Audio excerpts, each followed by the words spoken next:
ಅಜ್ಜಿ ಮಸಾಲ. ಎಂತ ಅಡಿಗೆಯ ರುಚಿಯಾಗೋ ರಹಸ್ಯವು 20 ರೂಪಾಯಿ.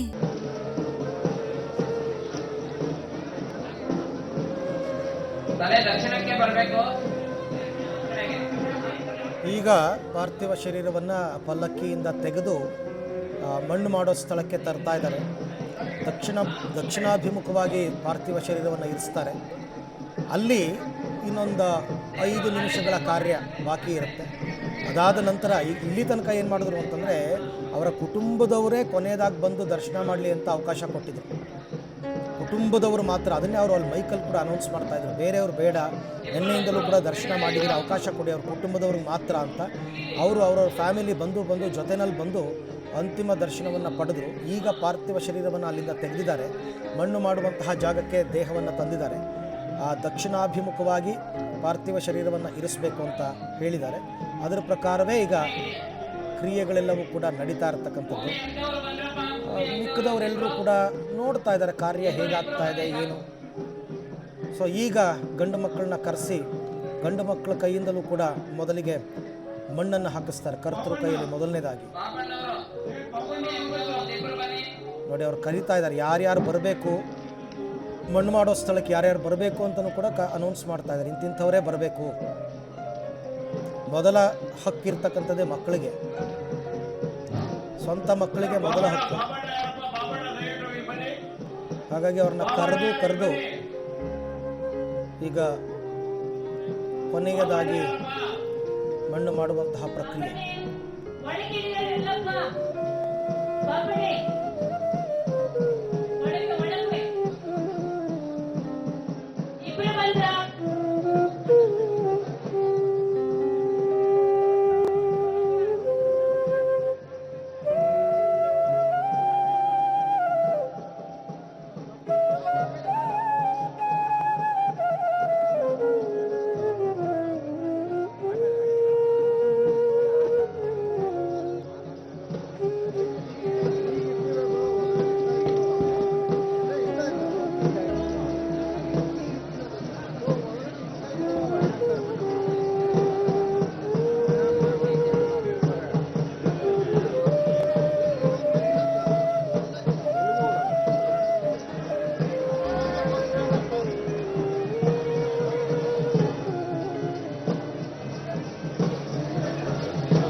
ಗೋವಿಂದ ಗೋವಿಂದ ಗೋವಿಂದ ಗೋವಿಂದ ಗೋವಿಂದ ಗೋವಿಂದ. ಸೊ ಅಂತಿಮವಾಗಿ ಈಗ ಪಾರ್ಥಿವ ಶರೀರವನ್ನು ಅಲ್ಲಿ ಇಳಿಸಿ ಗೋವಿಂದ ಹೇಳಿದ್ರು ಅಂತಂದರೆ ಅಲ್ಲಿಗೆ ಮಣ್ಣು ಮಾಡಿದ್ರು ಅಂತ ಅರ್ಥ. ಸೊ ಗೋವಿಂದ ಗೋವಿಂದ ಹೇಳಿ ಎಲ್ಲರ ಕೈಯಲ್ಲಿ ಅದಕ್ಕೆ ಮಣ್ಣು ಹಾಕಿಸಿ ಮಾಡ್ತಾ ಇರ್ತಕ್ಕಂಥ ಕೊನೆಯ ಘಟ್ಟ ಇದು. ಸೊ ಪುರೋಹಿತರು ಎಲ್ಲರೂ ನೋಡಿ ದೇಹವನ್ನು ಕೆಳಗಡೆ ಇಳಿಸ್ತಾ ಇದ್ದಾರೆ. ಗುಂಡಿಯ ಕೆಳಗಡೆ ಒಳಗಡೆಗೆ ಇಳಿಸಿ ಅಲ್ಲೊಂದು 2-3 ಜನ ನಿಂತಿರ್ತಾರೆ. ಅವರು ನಿಧಾನವಾಗಿ ಆ ಪಾರ್ಥಿವ ಶರೀರವನ್ನು ಇಳಿಸ್ಕೋತಾರೆ, ಕೆಳಗಡೆಗೆ ಇಳಿಸ್ಕೊಂಡು ನೀಟಾಗಿ ಅದನ್ನು ಮಲಗಿರೋ ಸ್ಥಿತಿನಲ್ಲಿ ಹಾಗೆ ನೀಟಾಗಿ ಮಲಗಿಸ್ತಾರೆ. ತಲೆ ದಕ್ಷಿಣಕ್ಕೆ ಬರಬೇಕು, ಆ ರೀತಿ ಇಳಿಸಿ ನೋಡಿ ಮಣ್ಣು ಮಾಡುವಂತಹ ಪ್ರಕ್ರಿಯೆ ನಡೀತಾ ಇದೆ. ದೃಶ್ಯದಲ್ಲಿ ತಾವೀಗ ನೋಡ್ತಾ ಇದ್ದೀರಾ.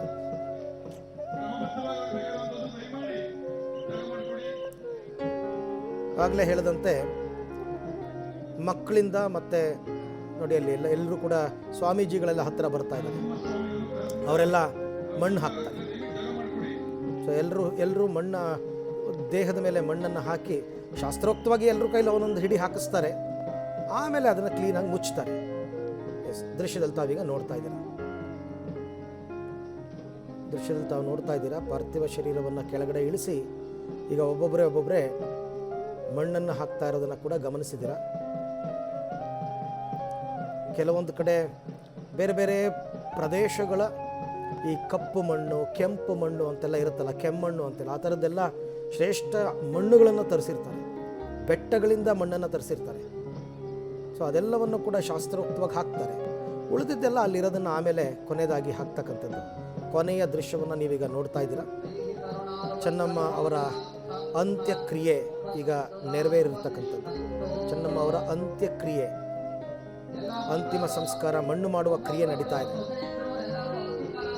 ಮಣ್ಣು ಮಾಡಿದ್ದಾರೆ ಪಾರ್ಥಿವ ಶರೀರವನ್ನು. ಯಾರ್ಯಾರು ಅವರ ಮಕ್ಕಳು, ಅವರ ಹೆಣ್ಣು ಮಕ್ಕಳು, ಗಂಡು ಮಕ್ಕಳು ಎಲ್ಲರ ಕೈಯಲ್ಲೂ ಒಂದೊಂದು ಹಿಡಿ ಮಣ್ಣನ್ನು ಹಾಕಿಸಿ ಆಮೇಲೆ ಬೇರೆಯವ್ರಿಗೂ ಅವಕಾಶ ಕೊಡ್ತಾರೆ, ಬೇರೆಯವರೆಲ್ಲ ಬಂದು ಮಣ್ಣು ಮಾಡ್ಬೋದು ಅಂತ. ಮಣ್ಣು ಹಾಕ್ಬಿಟ್ಟು ಹೋಗಿದ್ರೇ ಅದೊಂದು ಇಡೀ ಅಂತ್ಯ ಸಂಸ್ಕಾರ ಕಂಪ್ಲೀಟ್ ಆಯಿತು ಅಂತ ಸಂಬಂಧಿಕರೆಲ್ಲ ಬಂದಿರ್ತಾರಲ್ಲ, ಸೊ ಅವರೆಲ್ಲರೂ ಕೂಡ ಮಣ್ಣು ಹಾಕ್ತಕ್ಕಂಥದ್ದು. ಕೆಲವರು ಹೂವಿಗೆ ಎಲ್ಲ ಹಾಕಿ ಪೂಜೆ ಮಾಡಿ ಎಲ್ಲ ಮಾಡ್ತಾರೆ. ಕೆಳಗಡೆ ಯಾರು ಇಳಿದಿರ್ತಾರೆ, ಗುಂಡಿಗೆ ಯಾರು ಇಳಿದಿರ್ತಾರೆ ಅವರು ಅದೆಲ್ಲವನ್ನು ನೋಡ್ಕೊಳ್ತಾರೆ. ಸೊ ಕೊನೆಯದಾಗಿ ಈಗ ಸಂಬಂಧಿಕರು ಬಂದಿರೋರು ಎಲ್ಲರೂ ಕೂಡ ಅಂತಿಮ ವಿದಾಯವನ್ನು ಹೇಳ್ತಾ ಇರತಕ್ಕಂಥದ್ದನ್ನು ನೋಡ್ತಾ ಇದ್ದಾರೆ. ದೇವೇಗೌಡರ ಶಕ್ತಿ ಚೆನ್ನಮ್ಮ ಇನ್ನು ನೆನಪು ಮಾತ್ರ. ಒಕ್ಕಲಿಗ ಸಂಪ್ರದಾಯದಂತೆ ಅಂತ್ಯಕ್ರಿಯೆ ಎಲ್ಲವೂ ಕೂಡ ನೆರವೇರಿದೆ. ಹೊಳೆ ನರಸೀಪುರದ ಮಾವಿನಕೆರೆಯ ರಂಗನಾಥ ಸ್ವಾಮಿ ಬೆಟ್ಟದ ತಪ್ಪಲಿನಲ್ಲಿ ಅಂತ್ಯಕ್ರಿಯೆ ಎಲ್ಲವೂ ಕೂಡ ನೆರವೇರಿರ್ತಕ್ಕಂಥದ್ದನ್ನು ಗಮನಿಸ್ತಾ ಇದ್ದೀರಾ. ಆ ದೃಶ್ಯವನ್ನು ಕಿರಿಯ ಪುತ್ರ ಡಾಕ್ಟರ್ ರಮೇಶ್ ಅವರು ಅಂತ್ಯಕ್ರಿಯೆಯನ್ನು ನಡೆಸಿದರು. ಅದಕ್ಕೂ ಮುನ್ನ ಸಕಲ ಸರ್ಕಾರಿ ಗೌರವಗಳೊಂದಿಗೆ ಅಂತ್ಯ ಸಂಸ್ಕಾರ, ಅಂತಿಮ ನಮನವನ್ನು ಸಲ್ಲಿಸಲಾಯಿತು. ಬಾರದ ಲೋಕಕ್ಕೆ ಚೆನ್ನಮ್ಮ ಪಯಣ. ರಂಗನಾಥ ಸ್ವಾಮಿ ಬೆಟ್ಟದಲ್ಲಿ ಒಕ್ಕಲಿಗ ಸಂಪ್ರದಾಯದಂತೆ ಅಂತ್ಯಕ್ರಿಯೆ ಬೆಟ್ಟದ ತಪ್ಪಲಿನಲ್ಲಿ, ಹರದನಹಳ್ಳಿ ಪಕ್ಕದಲ್ಲೇ ಬರುತ್ತೆ ಇದು ಕೂಡ. ಆ ಹರದನಹಳ್ಳಿ ಪಕ್ಕದಲ್ಲೇ ಈ ಜಾಗವನ್ನು ಗುರುತಿಸಿ ಅಲ್ಲಿ ಅಂತ್ಯ ಸಂಸ್ಕಾರವನ್ನು ನೆರವೇರಿಸಿರ್ತಕ್ಕಂಥದ್ದು ತಾವು ನೋಡ್ತಾ ಇದ್ದೀರಾ, ಗಮನಿಸ್ತಾ ಇದ್ದೀರಾ. ಚೆನ್ನಮ್ಮ ಎನ್ನುವಂತಹ ಒಂದು ನಾರಿ ಶಕ್ತಿ, ಕುಟುಂಬದ ಶಕ್ತಿ, ಕುಟುಂಬದ ಕಣ್ಮಣಿ, ಅನ್ನಪೂರ್ಣೇಶ್ವರಿ ಅಂತೆಲ್ಲ ಅವ್ರನ್ನ ಸಾಕಷ್ಟು ಕರೆದರು. ಸೊ ಅದೆಲ್ಲವೂ ಕೂಡ ಈಗ ಸದ್ಯಕ್ಕೆ ನೆರವೇರಿದೆ. ಒಕ್ಕಲಿಗ ಸಂಪ್ರದಾಯದಂತೆ ಅಂತ್ಯಕ್ರಿಯೆ ಆಗಿದೆ.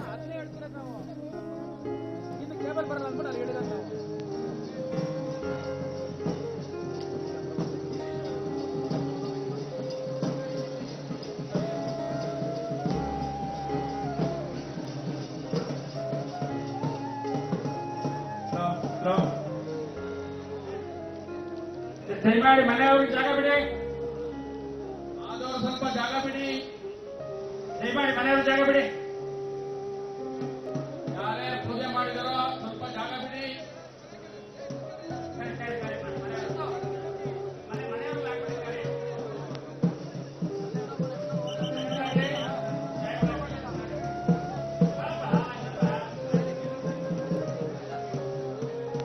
ಸುಕೀರ್ತಿ ಸಾಹೇಬರು ಎಲ್ಲಿದ್ರು ಬರಬೇಕು. ಸುಕೀರ್ತಿ ಸಾಹೇಬರು,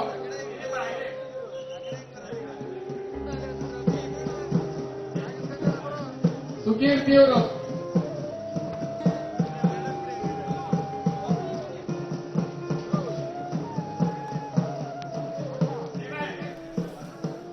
ಒಕ್ಕಲಿಗ ಸಂಪ್ರದಾಯದಂತೆ ಅಂತ್ಯಕ್ರಿಯೆ ವಿಧಿವಿಧಾನಗಳನ್ನೆಲ್ಲ ನೆರವೇರಿಸಲಾಗಿದೆ. ಇದು ಕೊನೆಯ ಘಟ್ಟ. ಸಕಲ ಸರ್ಕಾರಿ ಗೌರವಗಳನ್ನು ಕೂಡ ನೀಡಲಾಯಿತು. ಯಾರೆಲ್ಲ ಅನ್ನಪೂರ್ಣೇಶ್ವರಿಯಿಂದ ಪ್ರಸಾದವನ್ನು ಸ್ವೀಕಾರ ಮಾಡಿದರು ಅವರೆಲ್ಲರೂ ಕೂಡ ಇವತ್ತು ಒಂದು ಕೃತಜ್ಞತೆಯನ್ನು ಸಲ್ಲಿಸಿದ್ದಾರೆ. ಕೊನೆಯದಾಗಿ ಈಗ ಚೆನ್ನಮ್ಮ ಅವರ ಪತಿ ದೇವೇಗೌಡರು, ಮಾಜಿ ಪ್ರಧಾನಿಗಳು, ಈಗ ಕೊನೆಯದಾಗಿ ಒಂದು ನಮನವನ್ನು ಸಲ್ಲಿಸೋದು, ಅದು ವಿಧಿವಿಧಾನ. ಪತಿಯಾಗಿರುವಂಥವ್ರು ಮಣ್ಣಲ್ಲಿ ಮಣ್ಣಾಗುವಂಥ ಸಂದರ್ಭದಲ್ಲಿ ಕೊನೆಯದಾಗಿ ಒಂದು ಹೂವನ್ನು ಹಾಕಬೇಕು, ಮಣ್ಣನ್ನು ಹಾಕಬೇಕು ಅಂತ ಭಾಳ ಕಷ್ಟ ಆಗತ್ತೆ ರೀ. ಇಡೀ ಜೀವನ ಪರ್ಯಂತ ಬದುಕಿ ಬಾಳಿದಂಥ ಜೀವ, ಕಷ್ಟ ಸುಖಕ್ಕೆ ಇದ್ದಂಥ ಜೀವ, ಕೊನೆಯ ಗಳಿಗೆಯಲ್ಲಿ ಆ ದೇಹದೊಳಗಡೆಗೆ ಜೀವ ಇಲ್ಲ ಅಂತಂದಾಗ ಆ ದೇಹದ ಮೇಲ್ಗಡೆಗೆ ಒಂದು ಮಣ್ಣು ಹಾಕಬೇಕು ಅನ್ನೋದಿದೆಯಲ್ಲ, ನೆನೆಸ್ಕೊಂಡಾಗ್ಲೇ ಒಂಥರ ಸಂಕಟ ಆಗ್ಬಿಡುತ್ತೆ. ಹೇಗೆ ಅಗ್ನಿಸ್ಪರ್ಶ ಮಾಡುವಂಥ ಟೈಮಲ್ಲಿ ಅದು ಇಡೀ ಜೀವ ನಮಗೋಸ್ಕರ ಇದೆ ಅಂತಂದಾಗ ಆ ದೇಹಕ್ಕೆ ಹೋಗ್ಬಿಟ್ಟು ನಾವು ಬೆಂಕಿ ಇಡಬೇಕಲ್ವಾ ಅಂತಂದಾಗ ಯಾವ ರೀತಿ ಸಂಕಟ ಆಗುತ್ತೋ ಹಾಗೆ ಆ ದೇಹದ ಮೇಲೆ ಒಂದು ಇಡೀ ಮಣ್ಣು ಹಾಕಬೇಕಲ್ಲ ಅಂತಂದಾಗಲೂ ಕೂಡ ಅಷ್ಟೇ ಸಂಕಟ ಆಗ್ತಾ ಇರುತ್ತೆ. ಬಟ್ ನಮ್ಮಲ್ಲಿರುವಂಥ ವಿಧಿವಿಧಾನಗಳು ಹಾಗೆ ಆ ಎಲ್ಲವನ್ನ ಕೂಡ ಪಾಲನೆ ಮಾಡಬೇಕಲ್ಲ, ಬೇರೆ ದಾರಿ ಇಲ್ಲ. ಹಾಗಾಗಿ ಅನಿವಾರ್ಯವಾಗಿ ಕೊನೆಯದಾಗಿ ಮಣ್ಣನ್ನು ಹಾಕಿ ಇದು ಕೊನೆಯದಾಗಿ ನಡೀತಾ ಇರುವಂಥ ಅಂತಿಮ ವಿಧಿವಿಧಾನ. ಸೊ ಎಲ್ಲರೂ ಕೂಡ ಅಲ್ಲಿ ಬರೀ ಕುಟುಂಬಸ್ಥರಿಗೆ ಮಾತ್ರ ಅವಕಾಶ ಇರುತ್ತೆ. ಈ ಕೊನೆಯ ಕ್ಷಣಗಳೇನಿದೆ ಇದು ಕುಟುಂಬಸ್ಥರಿಗೆ ಮಾತ್ರ. ಬಟ್ ಎಲ್ಲರೂ ಕೂಡ ನಮ್ಮದು ಒಂದಿರಲಿ ಅಂತ ಬಂದುಬಿಡ್ತಾರೆ. ಅದೇನಪ್ಪ ಯಾಕೋ ಅರ್ಥ ಆಗೋದಿಲ್ಲ. ಬಿಟ್ಬಿಡ್ರೆ ಅವ್ರ ಕುಟುಂಬದವ್ರನ್ನ ಮಾತ್ರ ಅಲ್ಲಿ ಬಿಡಿ. ಮಕ್ಕಳಿದ್ದಾರೆ, ಸೊಸೆ ಇದ್ದಾರೆ, ಮೊಮ್ಮಕ್ಕಳಿದ್ದಾರೆ, ಅವರಿಗೆ ಮಾತ್ರ ಮೀಸಲಾಗಿಡಿ ಅದನ್ನು. ಎಲ್ಲ ಕಡೆಯೂ ನೋಡ್ತೀವಿ ಇಂತಹ ದೊಡ್ಡ ಫ್ಯಾಮಿಲಿಗಳಲ್ಲಿ ಆಗುವಂತಹ ಈ ಅಂತ್ಯಕ್ರಿಯೆ ಸಂದರ್ಭದಲ್ಲಿ ಉಳಿದವರೆಲ್ಲ ನಮ್ಮದು ಒಂದಿರಲಿ ಅಂತೇಳಿ ಹೋಗಿ ನಿಂತ್ಕೊಂಡ್ಬಿಡ್ತೀರ ಅಲ್ಲಿ. ಅವ್ರ ಜೊತೆಗೆ ನಾವು ಇದ್ದೀವಿ ಅನ್ನೋದು ಕರೆಕ್ಟು, ಆದರೆ ಇಂಥ ಟೈಮಲ್ಲಿ ಅವರಿಗೆ ಪೂರ್ಣ ಪ್ರಮಾಣದಲ್ಲಿ ಅವ್ರಿಗೆ ಬಿಡಬೇಕು. ಅವ್ರು ಮಾತ್ರ ಅದಕ್ಕೆ ಮೀಸಲಾಗಿರ್ತಾರೆ, ಅಲ್ಲಿಗೆ ಮಾತ್ರ ಇರಲಿ. ಕೊನೆಯದಾಗಿ ನಿಮಗೆ ಅಲ್ಲಿ ಅವ್ರ ಸೈಡಿಗೆ ಬಂದಂಥ ಟೈಮಲ್ಲಿ ನೀವು ಹೋಗಿ ಹಾಕಿ, ಏನು ಕಳ್ಕೊಳ್ಳೋದಿಲ್ಲ. ನೋಡಿರ್ತೀರ, ಪುಷ್ಪನಮನ ಸಲ್ಲಿಸಿರ್ತೀರ, ಕೈ ಮುಗ್ದಿರ್ತೀರ, ಎಲ್ಲ ಇರುತ್ತೆ. ಆದರೂ ಅಲ್ಲಿ ನೂಕಾಟ ಯಾಕೆ ಮಾಡ್ತೀರಾ? ಅವ್ರ ಕುಟುಂಬದವ್ರಿಗೆ ಬಿಡಿ ಅದನ್ನು. ಕೊನೆಯ ಆ ಕ್ಷಣವನ್ನಾದರೂ ಕೂಡ ಅವರಿಗೆ ಕಳುಹಿಸಿಕೊಡುವಂಥ ಅವಕಾಶ ಮಾಡಿಕೊಡಿ.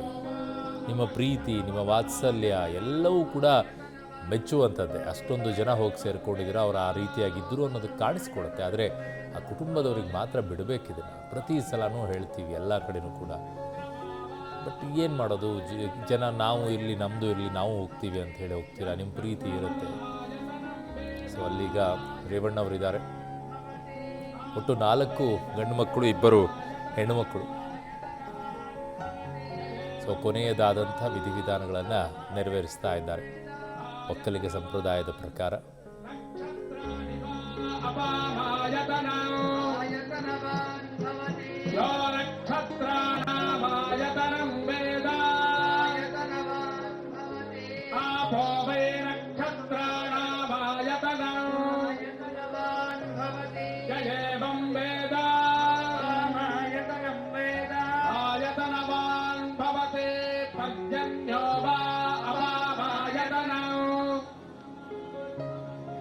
पद्यन्यस्यायतनं वेद आपो वै पद्यन्यस्यायतनं य एवं वेद आयतनवान् भव संवत्सरो वा अपामायतनं. ಕೊನೆಯದಾದಂಥ ವಿಧಿವಿಧಾನಗಳನ್ನು ನೆರವೇರಿಸಲಾಗ್ತಾ ಇದೆ. ಕುಟುಂಬದವರಿಗೆ ಕಷ್ಟದ ಸಮಯ ಇದು. ಸೊ ಇದು ಅತ್ಯಂತ ಕಷ್ಟದ ಸಮಯ ಇದು. ಯಾಕೆ ಅಂತಂದರೆ ಅಲ್ಲಿರುವಂಥವರೆಲ್ಲ ಆ ತಾಯಿ ಕಡೆಯಿಂದ ಕೈತುತ್ತು ತಿಂದಂಥವರು. ಸೊ ಅದರ ಜೊತೆಗೆ ಆ ತಾಯಿ ಉಣಬಡಿಸಿರುವಂಥದ್ದನ್ನೆಲ್ಲ ಊಟ ಮಾಡಿದಾಗ ನೆನಪುಗಳು ಮರುಕಳಿಸ್ತಾ ಇರುತ್ತೆ. ಹಾಗಾಗಿ ಅಲ್ಲಿ ಕೊನೆಯದಾಗಿ ಅಷ್ಟೆಲ್ಲ ನಮಗೆ ಊಟ ಹಾಕಿದರು, ಅಷ್ಟೆಲ್ಲ ನಮಗೆ ಕಷ್ಟಕ್ಕೆ ನಿಂತ್ಕೊಂಡಂಥ ತಾಯಿಗೆ ಇಡೀ ಮಣ್ಣು ಹಾಕಬೇಕಲ್ಲ ಅಂದಾಗ ಬಹಳ ನೋವಾಗುತ್ತೆ. ಆ ನೋವಿನ ಸಂದರ್ಭ, ಕಷ್ಟದ ಸಂದರ್ಭ, ಅವರಿಲ್ಲ ಅನ್ನೋದೇ ಒಂದು ರೀತಿಯಾಗಿ ಸಂಕಟ ಆಗಬೇಕಾದ್ರೆ ಅದನ್ನೇ ಅರಗಿಸಿಕೊಳ್ಳೋಕ್ಕಾಗದೇ ಇರೋ ಟೈಮಲ್ಲಿ ಈ ರೀತಿಯಲ್ಲಿ ಕೊನೆಯದಾಗಿ ಹೂವನ್ನು ಹಾಕಿ ಮಣ್ಣನ್ನು ಹಾಕಬೇಕು ಅಂದಾಗ ಎಂಥ ಕಷ್ಟ ಗೊತ್ತಾ ಅದು. ಎದೆ ಭಾರ ಮಾಡ್ಕೊಂಡು ಹಾಕಬೇಕು ಆ ದೇಹದ ಮೇಲೆ. ಆ ದೇಹ ನಮಗೆಷ್ಟು ಖುಷಿ ಕೊಟ್ಟಿರುತ್ತೆ, ಆ ದೇಹ ನಮ್ಮ ಕಷ್ಟಕ್ಕೆ ಎಷ್ಟು ನಿಂತ್ಕೊಂಡಿರುತ್ತೆ. ದೇವೇಗೌಡರಿಗಂತೂ ಅದು ಅತ್ಯಂತ ಕಷ್ಟದ ಸಂದರ್ಭ. ಕಾರಣ ಆರಂಭದಿಂದಲೂ ಕೂಡ ದೇವೇಗೌಡರಿಗೆ ಎಂತಹ ಪರಿಸ್ಥಿತಿಯಲ್ಲಿದ್ದರು. ಕಾಂಟ್ರಾಕ್ಟರ್ ಆದಂಥ ಟೈಮಲ್ಲಿ ಕೈ ಹಿಡಿದಂಥ ಪತ್ನಿ, ಮದುವೆ ಆದ ತಕ್ಷಣ ಅವ್ರು ಇಮ್ಮಿಡಿಯೇಟಾಗಿ ಅಧ್ಯಕ್ಷರಾಗ್ತಾರೆ. ಅದಾದ ನಂತರ ಅವ್ರು ರಾಜಕೀಯವಾಗಿ ಬೆಳೀತಾ ಹೋಗ್ತಾರೆ. ಎಂಥ ಕಷ್ಟಗಳು ಇದ್ದಾಗಲೂ ಕೂಡ ಜೊತೆಗೆ ನಿಂತ್ಕೊಳ್ತಾರೆ. ಮದುವೆ ಆದ ನಂತರ ಅವ್ರು ಬೆಳೆದು ನಿಂತ್ಕೊಳ್ಳುವಂಥ ರೀತಿ ಎಲ್ಲವೂ ಕೂಡ ಇದೆ. ಏನೇನೇನೋ ಪರಿಸ್ಥಿತಿಗಳು ಬರುತ್ತೆ ಕುಟುಂಬಗಳಲ್ಲಿ, ಅವುಗಳನ್ನೆಲ್ಲ ನಿಭಾಯಿಸಿರುವಂಥ ರೀತಿ ಇದೆಯಲ್ಲ ಚೆನ್ನಮ್ಮನವ್ರದ್ದು, ಅದಕ್ಕೆ ಸರಿಸಾಟಿ ಮತ್ತೊಬ್ಬರಿಲ್ಲ. ಸಾಮಾನ್ಯ ಮಿಡಲ್ ಕ್ಲಾಸ್ನಲ್ಲಿರುವಂಥವರೆಲ್ಲ ನಮ್ಮಲ್ಲಿ ಹೆಂಗೆ ಅಂತಂದರೆ ಸಣ್ಣ ಪುಟ್ಟದ್ದೇನೋ ಆದರೆ ಹೇಗೋ ಮ್ಯಾನೇಜ್ ಮಾಡ್ಕೊಂಡ್ಬಿಡ್ತೀವಿ. ಎಲ್ಲ ಕಡೆ ಹೆಸರು ಮಾಡ್ಕೊಂಡಿರೋದವರ ಕುಟುಂಬಗಳಿರ್ತಾವಲ್ವ, ಅಲ್ಲಿ ಒಂದು ಚೂರು ಏರುಪೇರಾದರೂ ಕೂಡ ಅದು ಸಮಾಜದಲ್ಲಿ ಒಂದು ದೊಡ್ಡ ಮೆಸೇಜ್ ಹೋಗುತ್ತೆ. ಅದನ್ನು ಸರಿಪಡಿಸೋಕ್ಕಾಗೋದಿಲ್ಲ. ಒಳ್ಳೆಯದು ಬೇಗ ಮರ್ತೋಗ್ಬಿಡ್ತಾರೆ, ಕೆಟ್ಟದ್ದು ಮಾತ್ರ ಜೀವನ ಪರ್ಯಂತ ನೆನ್ಪಿಟ್ಕೊಳ್ತಾರೆ. ಅಂತಹ ಒಂಚೂರು ಕೂಡ ಕಪ್ಪು ಚುಕ್ಕೆ ಬರದೇ ಇರೋ ರೀತಿಯಲ್ಲಿ ಅದನ್ನು ನೆರವೇರಿಸ್ಕೊಂಡು ಹೋಗುವಂಥ ಜವಾಬ್ದಾರಿ ಪ್ರತಿಯೊಂದು ಮನೆಯಲ್ಲಿ ಹೆಣ್ಣಿಂದಿರುತ್ತೆ. ಆ ಜವಾಬ್ದಾರಿಯನ್ನು ನಿಭಾಯಿಸಿರುವಂಥದ್ದು ಅಲ್ಲಿ ಚೆನ್ನಮ್ಮ. ಸೊ ಹಾಗಾಗಿ ಮನೆಗೆ ಬರುವಂಥವ್ರನ್ನಿರ್ಬೋದು, ನಡೆಸ್ಕೊಳ್ಳುವಂತಿರ್ಬೋದು, ಮನೆಗಿರುವಂಥವ್ರದ್ದೇ ಇರ್ಬೋದು, ಅವರನ್ನೆಲ್ಲರನ್ನೂ ಕೂಡ ನಡೆಸ್ಕೊಂಡಂಥ ರೀತಿಗೆ ಇವತ್ತು ಅಷ್ಟೊಂದು ಜನ ಬಂದು ಕೊನೆಯದಾಗಿ ಚೆನ್ನಮ್ಮನವರಿಗೆ ಒಂದು ಕೊನೆಯ ನಮನವನ್ನು ಸಲ್ಲಿಸ್ತಾ ಇದ್ದಾರೆ. ಸೊ ಇದು ನೆನಪು ಉಳಿಯುವಂತಹ ಕ್ಷಣ ಅನ್ನೋದಕ್ಕಿಂತಲೂ ಹೆಚ್ಚಾಗಿ ಕೊನೆಯದಾಗಿ ಅವರಿಗೊಂದು ನಮ್ಮ ಕಡೆ ಏನು ಮಾಡೋಕ್ಕಾಗಲ್ಲ, ಏನು ಕೊಟ್ಟು ಕಳ್ಸೋಕ್ಕಾಗತ್ತೆ ಚೆನ್ನಮ್ಮನವ್ರ ಹತ್ರ? ಕೃತಜ್ಞತಾ ಭಾವವನ್ನು ತೋರಿಸುವಂಥದ್ದಿರಬೇಕು. ಬೇರೆ ಯಾವ ರೂಪದಲ್ಲೂ ಕೂಡ ತೋರ್ಸೋಕ್ಕಾಗದೇ ಇದ್ರೂ ಕೂಡ ಕೊನೆಯ ಕ್ಷಣದಲ್ಲಿ ಅಗ್ನಿಸ್ಪರ್ಶನೋ ಅಥವಾ ಈ ಥರ ಮಣ್ಣಲ್ಲಿ ಮಣ್ಣು ಮಾಡುವಂತಹ ಸಂದರ್ಭ ಬಂದಾಗ ಕೃತಜ್ಞತೆ ಸಲ್ಲಿಸುವಂಥದ್ದು ಕೊನೆಯ ಕ್ಷಣದಲ್ಲಿರುತ್ತೆ. ಅವರ ಅಂತಿಮ ವಿಧಿವಿಧಾನದಲ್ಲಿ ಹೋಗಿ ನಿಂತ್ಕೊಳ್ಳೋದು, ಅವ್ರ ಕೊನೆಯ ದರ್ಶನವನ್ನು ಪಡೆಯೋದು ಎಲ್ಲವೂ ಕೂಡ ಅಟ್ಲೀಸ್ಟ್ ಈ ಕೃತಜ್ಞತೆಯನ್ನು ಸಲ್ಲಿಸ್ಬೋದು. ನಮಗೋಸ್ಕರ ಅವರು ಈ ಥರ ಮಾಡಿದರು, ಒಂದು ತುತ್ತು ತಿನ್ನಿಸಿದ್ರು ಕೂಡ ಅದು ಕೃತಜ್ಞತಾ ಭಾವವಾಗೇ ಇರುತ್ತೆ ಈ ಜೀವನದಲ್ಲಿ. ಅದನ್ನು ಮರಿಬಾರ್ದು ಯಾರು ಕೂಡ. ಒಂದು ತುತ್ತು ನಮಗೆ ಯಾರಾದರೂ ಹಾಕಿದ್ದಾರೆ ಅಂದ್ರೂ ಅದನ್ನು ಮರಿಬಾರ್ದು, ಯಾರು ಮರಿಬಾರ್ದು. ಅದನ್ನು ಯಾರು ಮರಿತಾರಲ್ಲ ಅಲ್ಲಿಗೆ ಮುಗೀತು ಅಂತ ಅರ್ಥ. ಅವನಿಗೆ ಅಹಂಕಾರ ದುರಹಂಕಾರ ಬಂದಿದೆ ಅಂತ ಹೇಳಿ. ಹಾಗಾಗಿ ಇಲ್ಲಿ ನೋಡ್ತಾ ಇರ್ಬೋದು ನೀವು, ಯಾರಿಗೂ ಕೂಡ ಎಷ್ಟೇ ಎಂಥ ದೊಡ್ಡವರಾದರೂ ಕೂಡ ಆ ತಾಯಿ ಕೊಟ್ಟಂಥ ಒಂದೊಂದು ತುತ್ತು ಊಟ ಬಡಿಸಿರುವಂಥದ್ದನ್ನು ಪ್ರತಿಯೊಬ್ಬರೂ ಕೂಡ ನೆನಪು ಮಾಡಿಕೊಂಡು ಮಾತನಾಡ್ತಾ ಇದ್ದಾರೆ. ಹಾಗಾಗಿ ಅವೆಲ್ಲವನ್ನು ಮೀರಿರೋದು, ಅವರೆಷ್ಟೇ ಬೆಳೆದು ನಿಂತಿದ್ರು ಕೂಡ ಆ ನೆನಪನ್ನು ಮಾಡ್ಕೊಳ್ತಾರಲ್ಲ, ಅದು ದೊಡ್ಡ ಗುಣ, ಅದು ಆ ಸ್ವಭಾವ. ಕೆಲವ್ರು ನಾಟಕ ಮಾಡೋದನ್ನು ಬಿಡ್ಬೋದು, ಆದರೆ ಕೆಲವರಿಗೆ ಅಂತಃಕರಣದಿಂದ ಬರುವಂಥ ಮಾತುಗಳಿದೆಯಲ್ಲ, ಬಹಳ ಕಷ್ಟ. ಅದು ನೆನಪಾಗ್ತಾ ಇರತ್ತೆ. ಒಂದಿನ ಅಲ್ಲ, 2 ದಿನ ಅಲ್ಲ, ಸತತವಾಗಿ ಅವರು ಮನೆಯಲ್ಲಿದ್ದು ಊಟವನ್ನು ಮಾಡಿದಾಗ, ಓಡಾಡಿದಂಥ ಟೈಮಲ್ಲಿ ಕಷ್ಟಕ್ಕೆ ನಿಂತ್ಕೊಂಡಾಗ ಒಂದು ಕಾಸು ಕೊಟ್ಟಿದ್ದು, ಊಟ ಬಡಿಸಿದ್ದು, ಪ್ರೀತಿಯಿಂದ ಮಾತಾಡಿದ್ದು, ಆ ನೋವುಗಳಿಗೆ ಒಂದಿಷ್ಟು ಮಲ ಮಚ್ಚೋ ಕೆಲಸ ಮಾಡಿದ್ದು, ಇವೆಲ್ಲವೂ ಕೂಡ ನೆನಪಾಗುತ್ತೆ ಇಂಥ ಕ್ಷಣಗಳು. ಇನ್ಯಾವತ್ತೂ ನೆನಪು ಮಾಡ್ಕೊಂಡಾಗ ಬರೋದಿಲ್ಲ ಅದು. ಈ ಕೊನೆಯ ಕ್ಷಣ ಇದೆಯಲ್ಲ, ಬಹಳ ಬಹಳ ನೆನಪಿರುತ್ತೆ. ಇದು ಕೊನೆಯದಾಗಿ ಒಂದು ಇಡೀ ಮಣ್ಣನ್ನು ಹಾಕೋದು ಅಂತಾರಲ್ಲ, ಕೊನೆಯದಾಗಿ ಪತಿಯ ಕಡೆಯಿಂದ ಕೊಡ್ತಾ ಇದ್ದಾರೆ. ಮುತ್ತೈದೆಯಾಗಿ ಅವರು ನಿಧನ ಹೊಂದಿದ್ದಾರೆ. ಮುತ್ತೈದೆಯ ಸಾವು ಅಂತ ಕರೀತಾರೆ ಹೆಣ್ಮಕ್ಕಳಿಗೆ. ಗಂಡ ಇದ್ದು ಮೊದಲು ಹೆಣ್ಣುತ್ತಿ ಸಾವನ್ನಪ್ಪಿದರೆ ಮುತ್ತೈದೆಯ ಸಾವು ಅಂತ ಕರೀತಾರೆ.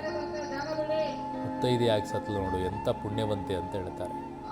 ದೇವರನ್ನು ಪೂಜೆ ಮಾಡ್ತಾ ಇದ್ದಂತಹ ಆ ಚೆನ್ನಮ್ಮನವರು ಮುತ್ತೈದೆಯಾಗಿಯೇ ಸಾವನ್ನಪ್ಪಿದರು. ಸೊ ಹಾಗಾಗಿ ಕಷ್ಟಗಳು ಹೇಗೆ ಇದ್ದಾಗಲೂ ಕೂಡ ದೇವರನ್ನು ನೆನಪು ಮಾಡಿಕೊಂಡು ದೇವರ ಪೂಜೆಯನ್ನು ಮಾಡ್ತಾ ಇದ್ದರೆ ಯಾವಾಗಿದ್ರೂ ಕೂಡ ಜೊತೆಗಿರ್ತಾನೆ ಅಂತ ಹೇಳಿ. ಬಟ್ ಅವ್ರಿಗೊಂದು ಕೊರಗು ಕೊನೆಯ ಕ್ಷಣದವರೆಗೂ ಕೂಡ ಕಾಡ್ತು. ಅದು ಮೊಮ್ಮಗನ ವಿಚಾರದಲ್ಲಿ ಹತ್ತಿರದಿಂದ ನೋಡಿದವ್ರಿಗೆ ಗೊತ್ತು ಅದು ಎಷ್ಟು ಕೊರಗಿದ್ರು ಅವರು ಅಂತ ಹೇಳಿ. ಅವ್ರಿಗೆ ಆ ವಿಚಾರನೇ ಗೊತ್ತಿಲ್ಲದೆ ಇರೋ ರೀತಿಯಲ್ಲಿ ಅವರಿಗೆ ಸುಮ್ಮನೆ ಇರಿಸಿದ್ರು. ಎಲ್ಲಿ ಅವನು ಬರ್ತಾ ಇಲ್ಲ ಅಂತೇಳಿ ಕೊನೆಗೂ ಕೂಡ ಸ್ವಲ್ಪ ಗೊತ್ತಾಯ್ತು ಅನಿಸುತ್ತೆ ಅವರಿಗೆ. ಆಗಲೂ ಕೂಡ ಈ ಕೊನೆಯ ಘಟ್ಲ ಇದು. ಎಲ್ಲರೂ ಕೂಡ ಈಗ ಇಡೀ ಮಣ್ಣನ್ನು ಹಾಕುವಂತಹ ಕೆಲಸ. ಕುಟುಂಬದವ್ರಿಗೆ ಒಂದು ಕಡೆಗೆ ಅವಕಾಶ, ಆ ಕಡೆಗೆ ಅವರ ಅತ್ಯಂತ ಹತ್ತಿರದಲ್ಲಿದ್ದಂಥವ್ರಿಗೆಲ್ಲ ಒಂದಿಷ್ಟು ಅವಕಾಶ ಕೊಟ್ಟಿದ್ದಾರೆ. ಆಮೇಲೆ ಅವರ ಪ್ರೀತಿಯನ್ನು ಮಾಡುವಂಥವ್ರು, ಅವರಿಂದ ಸಣ್ಣ ಪುಟ್ಟದ ಸಹಾಯ ಅಲ್ಲ, ಒಂದು ಸುಮಾರು ಕಷ್ಟ ಅಂತ ಹೋದವ್ರಿಗೆಲ್ಲರಿಗೂ ಕೂಡ ಸಹಾಯ ಮಾಡಿದಂತಹ ಕೈಗಳವು. ಸೊ ಹಾಗಾಗಿ ಅವರಿಗೆ ಒಂದಿಷ್ಟಾದರೂ ನಮ್ಮ ಕಡೆ ಕೃತಜ್ಞತಾ ಭಾವನೆ, ಕೊನೆಯ ಕ್ಷಣದಲ್ಲಿ ನಾವು ಹೋಗಿದ್ವಿ ಅನ್ನುವಂಥ ನೆನಪು, ಅದೊಂದು ಸಮಾಧಾನ. ಕೆಲವೊಂದು ಟೈಮಲ್ಲಿ ಹೇಳ್ತಾರೆ ಹಿಂದೂ ಧರ್ಮದಲ್ಲಿ ಸಾವನ್ನಪ್ಪಿದ ನಂತರ ಕೆಲವರು ಬರದೇ ಇದ್ದಾಗ ಅವರಿಗೆ ಆತ್ಮಕ್ಕೆ ಶಾಂತಿ ಸಿಗೋದಿಲ್ಲ ಅಂತ ಹೇಳ್ತಾರೆ, ನಂಬಿಕೆಗಳಿವೆ. ಸೊ ಹಾಗಾಗಿ ಖುಷಿ ಇದ್ದಾಗ, ಸಂಭ್ರಮ ಇದ್ದಾಗ ಹೋಗದೇ ಇದ್ರೂ ನಡೆಯುತ್ತೆ, ಆದರೆ ಸಾವನ್ನಪ್ಪಿದಾಗ ಹೋಗಬೇಕು ಅಂತ ಹೇಳಿ ಆತ್ಮಕ್ಕೆ ಶಾಂತಿ ಸಿಗುತ್ತೆ ಅಂತ ಹೇಳಿ ಯಾರನ್ನೋ ನೆನೆಸ್ಕೊಳ್ತಾ ಇರ್ತಾರೆ. ಯಾರನ್ನು ನೆನೆಸ್ಕೊಳ್ತಾರೆ ಅದು ಗೊತ್ತಾಗೋದಿಲ್ಲ. ಹಾಗಾಗಿ ಅವ್ರ ಜೊತೆಗೆ ಯಾರು ಇರ್ತಾರೆ, ಆ ಒಡನಾಡಿಗಳೆಲ್ಲ ಹೋದರೆ ಏನೋ ಒಂದು ಆತ್ಮಕ್ಕೆ ಸಮಾಧಾನ ಇರುತ್ತೆ, ಶಾಂತಿ ಸಿಗುತ್ತೆ ಅನ್ನುವಂತಹ ನಂಬಿಕೆಗಳು ಹಿಂದೂ ಸಂಪ್ರದಾಯದಲ್ಲಿದೆ. ಹಾಗಾಗಿನೇ ಸಂಭ್ರಮಗಳಲ್ಲಿ ಹೋಗದೇ ಇದ್ದರೂ ಕೂಡ ಸಾವಿಗೆ ಹೋಗುವಂಥದ್ದು ಬಹಳ ಮುಖ್ಯ ಅಂತ. ಸಾವಿಗೆ ಹೋಗಬೇಕು ಅಂತ. ನೀವು ಮದುವೆಗೆ ಹೋಗ್ತಿರೋ, ಇನ್ಯಾವುದಕ್ಕೆ ಹೋಗ್ತಿರೋ, ಸಂಭ್ರಮ ಇರುವಂಥ ಟೈಮಲ್ಲಿ ಮಿಸ್ ಮಾಡಿದರೂ ಚಿಂತೆ ಇಲ್ಲ, ಆದರೆ ಸಾವಿಗೆ ಮಾತ್ರ ಹೋಗಬೇಕು ಅನ್ನೋದು, ಅದು ಆ ಆತ್ಮಕ್ಕೆ ಶಾಂತಿ ಸಿಗುತ್ತೆ ಅನ್ನೋ ನಂಬಿಕೆಗಳು ಹಿಂದೂ ಸಂಪ್ರದಾಯದಲ್ಲಿದೆ. ಸೊ ಈಗ ಕೊನೆಯದಾಗಿ ಇದು ಅಂತಿಮವಾಗಿ ಎಲ್ಲರೂ ಕೂಡ ಒಂದು ಹಿಡಿ ಮಣ್ಣನ್ನು ಹಾಕ್ತಾ ಇದ್ದಾರೆ. ಪ್ರತಿಯೊಬ್ಬರಿಗೂ ಕೂಡ ಅವಕಾಶ ಸಿಗ್ತಾ ಇದೆ. ಈ ಥರ ಸಿಗೋದಿಲ್ಲ, ಭಾಳ ಕಷ್ಟ, ಸಿಗ್ತಾ ಇದೆ ಎಲ್ಲರಿಗೂ ಕೂಡ. ಸೊ ಅಂತಿಮವಾಗಿ ಕಳುಹಿಸಿಕೊಡುವಂತಹ ಸಂದರ್ಭ ಇದು. ವಿಧಿವಿಧಾನಗಳೆಲ್ಲ ಮುಕ್ತಾಯವಾಗಿದೆ. ಕೊನೆಯದಾಗಿ ಈಗ ಮಣ್ಣು ಹಾಕಿ ಮುಚ್ತಾರೆ. ಅದಾದ ನಂತರ 2 ದಿನ 3 ದಿನ ಆದಮೇಲೆ ಕಾರ್ಯಕ್ಕಿರುತ್ತೆ. ಸೊ ಅವೆಲ್ಲ ಕಾರ್ಯಗಳನ್ನು ಮುಗಿಸ್ಕೋಬೇಕಾಗತ್ತೆ. 11 ದಿನ 14 ದಿನ 13 ದಿನ ಕಾರ್ಯಗಳನ್ನು ಮಾಡ್ತಾರೆ. ಒಬ್ಬೊಬ್ಬರಲ್ಲಿ ಒಂದೊಂದು ಸಂಪ್ರದಾಯ ಇರುತ್ತೆ. ಇಲ್ಲಿ ಒಕ್ಕಲಿಗೆ ಸಂಪ್ರದಾಯದಂತೆ ವಿಧಿವಿಧಾನಗಳನ್ನು ನೆರವೇರಿಸಿರೋದ್ರಿಂದ ಅವರಲ್ಲಿ ಯಾವ ರೀತಿಯಾದಂಥ ಸಂಪ್ರದಾಯ ಇರುತ್ತೆ ಆ ಸಂಪ್ರದಾಯವನ್ನು ಪಾಲನೆಯನ್ನು ಮಾಡ್ತಾರೆ. ಈಗ ತಾಯಿ ಭೂತಾಯಿಯ ಒಡಿಲನ್ನು ಸೇರ್ಕೊಂಡ್ಬಿಟ್ರು. ತಾಯಿ ಭೂತಾಯಿಯ ಒಡಿಲನ್ನು ಸೇರ್ಕೊಂಡಿರೋದು. ಸೊ ಒಂದು ಪುಟ್ಟ ವಿರಾಮ ತಗೊಳ್ಳೋಣ, ಬೇಗ ವಾಪಸ್ ಬರೋಣ.